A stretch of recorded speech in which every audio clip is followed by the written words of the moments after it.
नाज़रीन, कंबर में नौजवान के कत्ल खिलाफ वारसन ऐं PTI तरफां एहतजाज किया वियो है।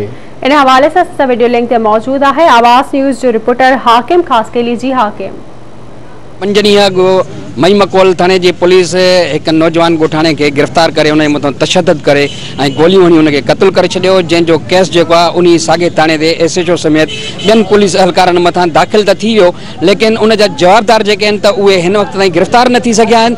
उन सिलसिले में अॼु जेके ॻोठाणा ऐं PTI जा जेके कारकुन आहिनि सरापा एहतजाज बणियल आहिनि। अचो त असां उन्हनि सां ॻाल्हि ॿोल कयूं त इहा कहिड़ी पुलिस गर्दी आहे जेको हिन वक़्त ताईं जवाबदार जेके आहिनि त उहे गिरफ़्तार न थी सघिया आहिनि। 5 ॾींहं पहिरियां असांजे ज़िले में हिकिड़े पुलिस गर्दी थी आहे, जी असां पाकिस्तान तहरीक इंसाफ़ ऐं वारसन समेत हिन गर्मी में असां रोड रस्तनि ते बीठा आहियूं। उन वारसन खे इंसाफ़ ॾियण जे लाइ जेको हिकु होटल ते मज़दूरी कंदड़ शख़्स ज़मीर चांडियो, जेके SHO मई मकोल वाहिद बख्श लाशारी खणी वञी थाणे ते बंदि कयो, 20 ॾींहं तशद्दुद कंदो रहियो ऐं वारसन खे चयईं त मूंखे 1 लख रुपया ॾियो।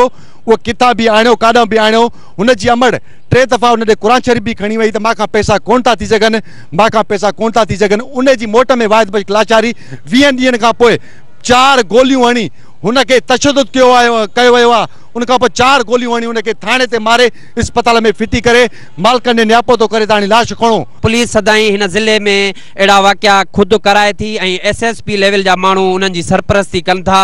हिन ज़िले में पुलिस राज क़ाइमु लॻो पियो आहे, जेको असां कॾहिं बि क़ाबिल क़बूल न कंदासीं। असां आला इदारनि चीफ जस्टिस ऑफ पाकिस्तान ऐं आर्मी चीफ खां इहा घुर था कयूं, वज़ीर आला सिंध खां बि इहा घुर था कयूं त हिन वाक़े जो नोटिस वठी शहीद ज़मीर जे कातिलनि खे गिरफ़्तार करे कैफ़र किरदार ताईं उन्हनि खे सज़ा ॾिनी। 5 ॾींहं अॻु गिरफ़्तार कयल शहीद ज़मीर चांडियो जे खून सां इंसाफ़ कोन थो थिए, उन लाइ असां हीअ कढी आहे जंहिंखे पुलिस गिरफ़्तार करण खां बाद में ॾाढो तशद्दुद कयो। तशद्दुद करण खां बाद में हुनखां इहो पैसनि जी गरी रिश्वत घुरी वई, जेका हो न ॾियण जी सूरत में पुलिस हुनखे गोलियूं हणी शहीद कयो। ज़मीर चांडे जे वारसन ऐं PTI कारकुननि जूं ॻाल्हियूं ॿुधियूं त हीअ तमामु हिकु वॾी पुलिस गर्दी आहे, जेको पुलिस जे मथां FIR त थी आहे, लेकिन उन्हनि जो को बि जवाबदार गिरफ़्तार न थी सघियो आहे। थियण त ईअं खपे हा त उन जवाबदारनि खे गिरफ़्तार करे वारसन सां इंसाफ़ कयो वञे।